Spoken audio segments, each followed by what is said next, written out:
abantu emhlabeni babhekene nenkinga.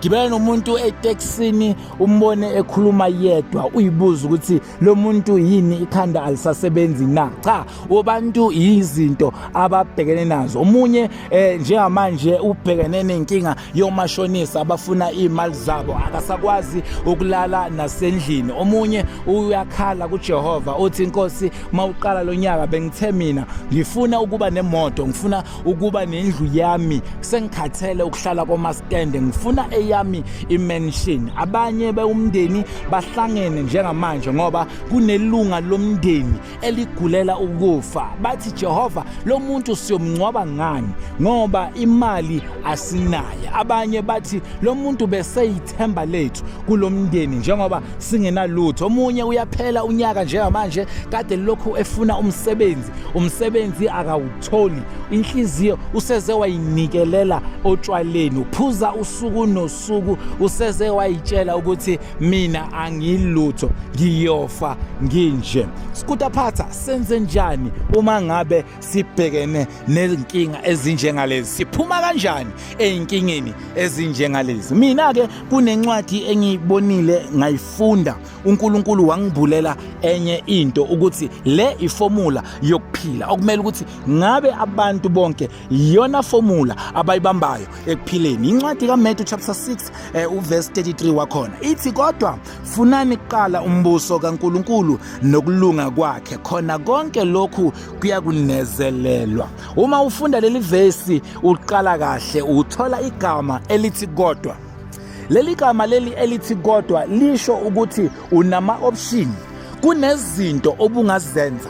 Kodwa uma sibheka kulezi zinto, ezinye zazo yizona ezifake abantu enkingeni. Abanye bagijimile bayothwala kwafa amalunga omndeni, babamba inkunzi badutshula, abanye bafa, abanye baboshwa basejele njengamanje, bekuyi option abayithathile. Kodwa manje la sifunda khona lithi le ncwadi leli verse, kodwa funani kuqala umbuso kaNkulunkulu nokulunga kwakhe, khona konke lokhu kuyakunezelelwa. Kunezelelwa ini? Kunezelelwa izinto ezivele zikhona ngoba wena unerole okumele qala uyidlale. Funa qala umbuso kaNkulunkulu nokulunga kwakhe, bese lezi zinto ziyanezelelwa kuwena. Yini umbuso? Umbuso ukufuna noma ukwamukela uJesu Kristu abe inkosi nomsindisi empilweni yakho.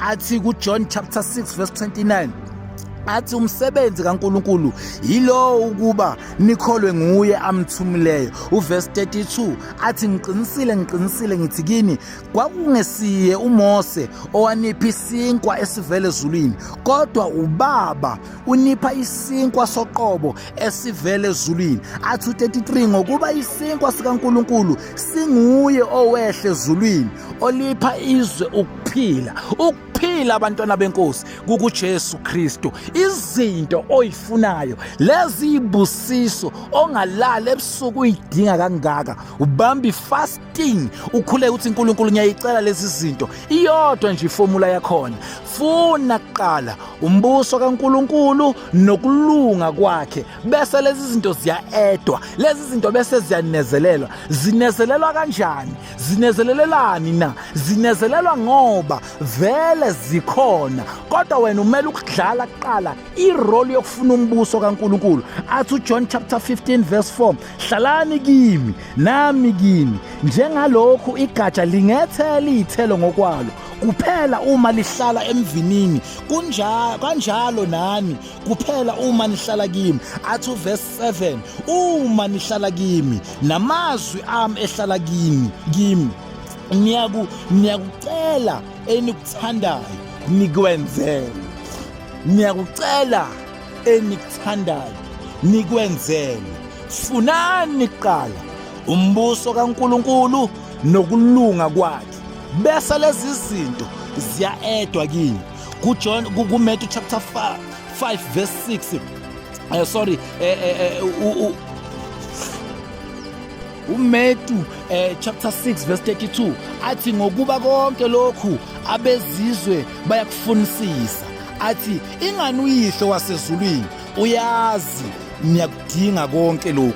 uNkulunkulu uyazazi izinto esizidingayo. Ubaba wethu uyazi ukuthi yini esifunayo, kodwa ifomula yokuthola zonke lezi zinto ukufuna kuqala umbuso kaNkulunkulu nokulunga kwakhe, bese zonke lezi zinto esibalayo bese siyaedelwa zona. Ukuphila kuJesu Kristu, ukuphila uNkulunkulu owasidalayo. Uma sifuna kwaphezulu lezi zinto, angikhathalali ukuthi yini leyo oyifunayo, kodwa ifomula iyodwa, funa qala umbuso kaNkulunkulu bese lezi zinto ziyaedwa kuwe. uMatthew chapter 5 verse 6 athi babusisiwe abalambele bomela ukulunga ngokuba bayakusuthiswa. Athi uverse 8 wakhona babusisiwe abanenhliziyo ehlanzekileyo ngokuba bayombona uNkulunkulu. Umbona uNkulunkulu masuqala eqala wafuna umbuso nokulunga kwakhe. Imention yakho besiyeza, imoto yakho besiyeza, umshado wakho besuyezwa, lo msebenzi ofuna kangaka ungalali. Zonke lezi zinto awuziyoedwa madoda, awuziyoedwa. Kodwa ngithanda ufuna umbuso mina nokulunga kaNkulunkulu, bese zonke lezi zinto ayikhala ngazo kangaka bese ayaedelwa zona. Funa umbuso kaNkulunkulu nokulunga kwakhe, bese lezi zinto uyenzelwa zona, uyokwenzelwa ngoba uNkulunkulu uyazi ukuthi lezi zinto uyayifuna.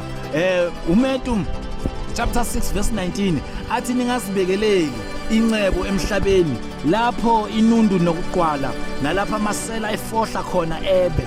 Athi kepha zibekeleni awumadoda incebe ezulwini lapho kungangeni khona izigebengu, lapho kungangeni khona amasela, la kungafohlwa khona. Athi kuverse 21 ngokuba lapho kukhona incebo yakho nenhliziyo yakho iyakuba khona. Inhliziyo yakho iba lapho kukhona khona incebo, ingakho athi zibekeleni incebo phezulu. Athi encwadini kaJohn kanjalo noMose wayiphakamisa inyoka ehlane. Awumadoda bantwana benkosi, ifomula nje elula, funa kuqala umbuso kaNkulunkulu bese lezi zinto lezo oyidingayo ziyaedwa nje empilweni yakho. Konke lokho okufunayo bese kuyayizela nje. uJesu asazonibusisa ngalezi zinto enizifunayo. Ngiyacela abantwana benkosi ukuthi nishare, niwuthumele umyalezo kubo bonke abantu.